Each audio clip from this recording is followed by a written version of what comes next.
पहले सवाल लेकर चलते हैं अरुण राजभर जी के पास।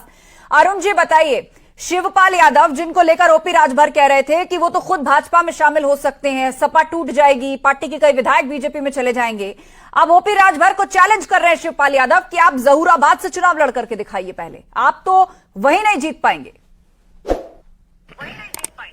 देखिए, चाचा अपनी ताकत और पूरी तैयारी करके अपनी एक पार्टी बना करके उन्होंने आजमा लिया है कि हमारे पास कितनी क्षमता है और हमें कितना लोग स्वीकार कर रहे हैं। चाहे 2019 का चुनाव रहा हो, चाहे 2017 का चुनाव रहा हो, धक्का मार के भगाने वाले लोग मंचों से धक्का मार के जब बाहर किया था तो चाचा को पत्र किसने थमाया था कि जाइए आप स्वतंत्र हैं, आपको जहां सम्मान मिलता है वहां लीजिए। जब सिक्योरिटी मिली, बंगला मिला, तो आरोप किसने लगाया कि ये भारतीय जनता पार्टी के बी टीम है? यही समाजवादी पार्टी के लोग लगाए। और चाचा को यह पता है कि हमारी हैसियत कितनी है, क्योंकि उन्होंने चुनाव लड़ करके देखा है और अपनी एक पार्टी संगठन बना करके भी देखा है। इनके पास कोई बचा नहीं है। इनके सारे लोग, चाचा के लोग भाजपा के साथ चले गए हैं और बीजेपी को जिताने में लगे हुए हैं। ये तो चाचा को अब भी पता है कि हम 2024 में भी कुछ नहीं कर पाएंगे और 2027 में भी कुछ नहीं कर पाएंगे। अभी हाल ही में लोकसभा चुनाव छोड़ दीजिए, उपचुनाव हुए हैं। चाचा कितने ताकतवर थे कि रामपुर में अपने बड़े वाले नेता को चुनाव नहीं जितवा पाए।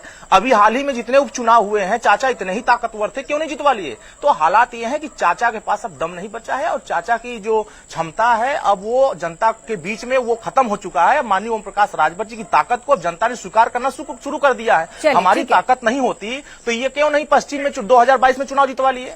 पश्चिम में इनके पास क्यों नहीं अपने इटावा में, इनके मैनपुरी जिले में 2 सीटें भारतीय जनता पार्टी कैसे जीत गई? ये सभी सीट जीत लिए होते, एटा में जीत लिए होते, अलीगढ़ में जीत लिए होते, सीधे तौर पर शिवपाल यादव को निशाने पर लिया। अरुण राजभर जी, आपको रोक रही हूँ।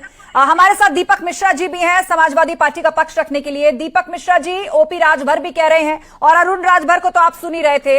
ओपी राजभर का ये कहना है ये पूर्वांचल नहीं है साहब, ये पश्चिमांचल नहीं है साहब, ये पूर्वांचल है। जिस तरीके से आप जहूराबाद का नाम ले रहे हैं, 27-24 नहीं, अभी आकर के देख लीजिए कौन चुनाव जीतता है।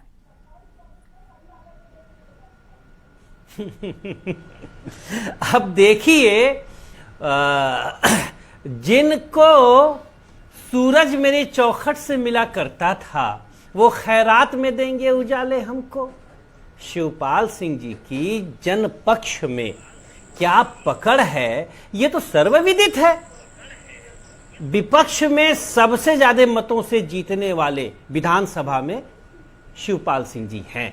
तो आप कम से कम अपनी राजनीतिक कवायदों में जो अनैतिक है उस कवायद में कम से कम आप लोकतंत्र की मर्यादाओं का तो उल्लंघन न करें।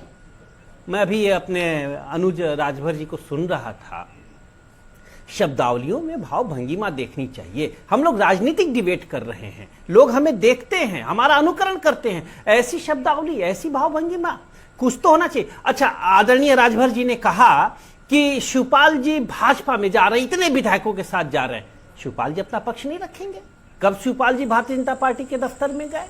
ठीक है, अफवाहें उड़ती रही, भारतीय जनता पार्टी तो सिद्धहस्त है ना, यह तो रावणी परंपरा की पार्टी है, 5 मुंह कुछ।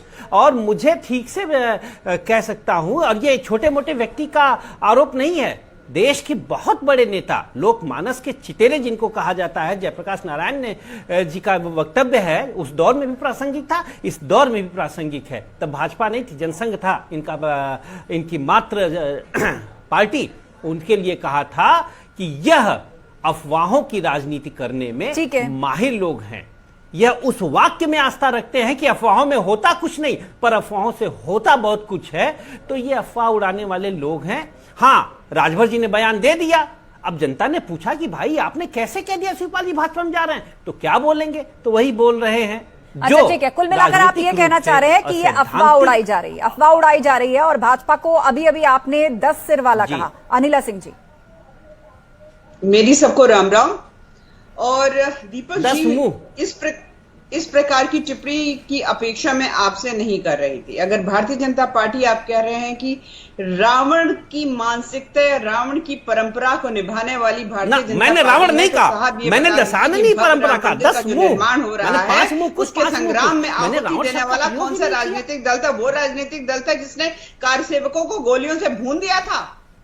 मौलाना मुलायम सिंह यादव जी यही कहलाना वो पसंद करते थे, सरयू नदी को लाल कर दिया था और ये कहा कि संविधान को बचाने के लिए अगर मुझे दोबारा कार सेवकों के ऊपर गोलियां चलानी पड़ेंगी तो मैं बिल्कुल चलाऊंगा।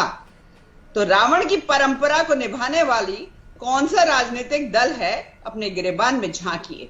ठीक है, तो जो बिन पैंदे के लोटे की तरह इधर से उधर लुढ़कते हैं, उनका प्रतिनिधित्व जो आप यहां पे आज बैठकर कर रहे हैं, तो कृपया भाषा की मर्यादा को भी समझिए। हम गर्व से कह सकते हैं कि हमने भगवान श्री राम के मंदिर के निर्माण के लिए ठीक है, जितनी डिबेट करी है, जितना संघर्ष किया है, और किसी राजनीतिक दल ने किया ही नहीं है। तो हम भगवान श्री राम को जानते मानते हैं, और उनके वो धर्म क्या है, वो भगवान श्री राम ने बताया, उस पर चलते हैं।